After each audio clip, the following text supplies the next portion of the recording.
Technocrat की कोई गुंजाइश आईन के अंदर तो नहीं है।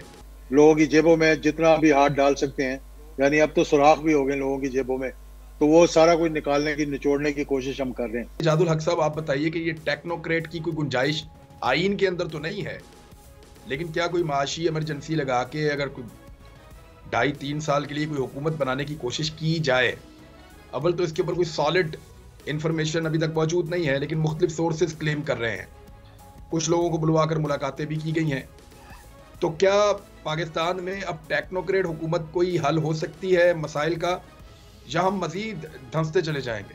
ये बाज़ कुछ तो इसकी कुछ दिनों से आ रही है, लोगों को कुछ को बुलाया भी जा रहा है, उनसे बातचीत भी की जा रही है। इसकी दो चीज़ें हो सकती हैं। एक तो ये कि इकोनॉमिक सिचुएशन इतनी पस्ती में चली गई है, इतनी ख़राबी हो गई है, और डॉलर की अवेलेबिलिटी जो है वो है ही नहीं।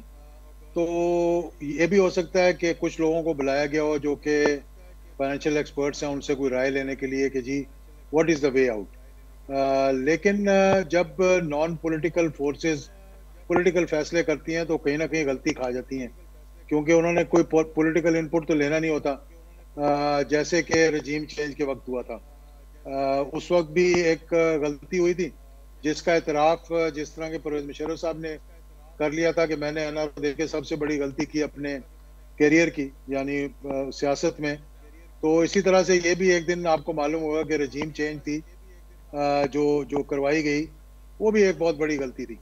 अब अगर वो टेक्नोक्रेट्स की गवर्नमेंट लाएंगे, देखें टेक्नोक्रेट्स की गवर्नमेंट हो सकता है ये कंडीशन हो IMF की या किसी और की कि आप नॉन पॉलिटिकल टेक्नोक्रेट्स को लेकर आएं, लेकिन देखें सियासत के अंदर मुल्क को चलाने के लिए आपको पॉलिटिको इकोनॉमिक्स की ज़रूरत होती है, यानी कि एक अवाम को फ़ायदा पहुंचाने के लिए, दूसरा मईशत को ठीक करने के लिए। जब तक ये दोनों का मिक्सचर नहीं होगा तो आप कभी भी कामयाब नहीं होंगे। देखें टेक्नोक्रेट्स ने तो आना है, उन्होंने अपना एक हिसाब किताब कैलकुलेटर सामने रखना है और उन्होंने देखना है जी कि हमारा डेट इतना है और हमारा फलाना इतना, हमने टैक्सेस कितने लगाने हैं। ये नहीं देखना कि गरीब जो कि पहले भी एक दलदल के अंदर धंसता जा रहा है दिन ब दिन, और जबकि पैसा नहीं है तो हम क्या कर रहे हैं कि बिजली की मद में, गैस की मद में, पेट्रोल की मद में लोगों की जेबों में जितना भी हाथ डाल सकते हैं, यानी अब तो सुराख भी हो गए लोगों की जेबों में, तो वो सारा कुछ निकालने की, निचोड़ने की कोशिश हम कर रहे हैं। तो इस सिलसिले में बेहतर ये होगा कि मैं अपनी राय दे रहा हूँ और मैं ऑन द रिकॉर्ड ये राय देना चाहता हूँ कि देखें ये मुल्क मुकम्मल तब होगा जब इसमें स्टेबिलिटी नजर आएगी, कंटिन्यूटी नजर आएगी, और उसके लिए एक ही तरीका है। आप टेक्नोक्रेट्स की हुकूमत ले आएंगे तो लोग कहेंगे जी साल के लिए आ गए, फिर आप कहेंगे चलो हम 2 साल के लिए ले आए, लेकिन फिर भी एक अनसर्टेनिटी रहेगी कि इसके बाद क्या होना है। तो बेहतर है कि इलेक्शंस करवा दें, जान छोड़ दें। एक जो आप कह रहे हैं कि हम सब ये कह रहे हैं कि हम ए पॉलिटिकल हैं, तो एक ए पॉलिटिकल रहते हुए एक transparent, free and fair elections करवा दें, जिसको भी मैंडेट मिलेगा।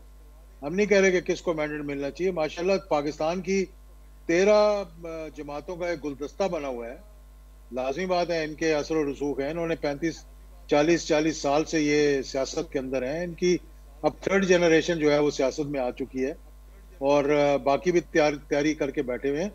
तो हल यही है एक, तो अगर किसी एक शख्स का रास्ता रोकने के लिए आप कभी टेक्नोक्रेट्स का सोच रहे हैं, कभी 1 साल की एक्सटेंशन का सोच रहे हैं, मतलब कि इलेक्शंस को डिले कर दिया जाए, इमरजेंसी लगाने का सोच रहे हैं, तो ये सोच आपको मजीद मुश्किलात का सामना आपको करना पड़ेगा।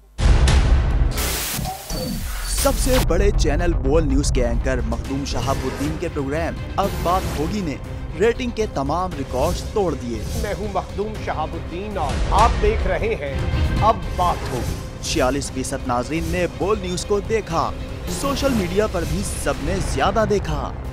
सब्सक्राइब करें और बेल दबाएं ताकि कोई खबर रह न जाए।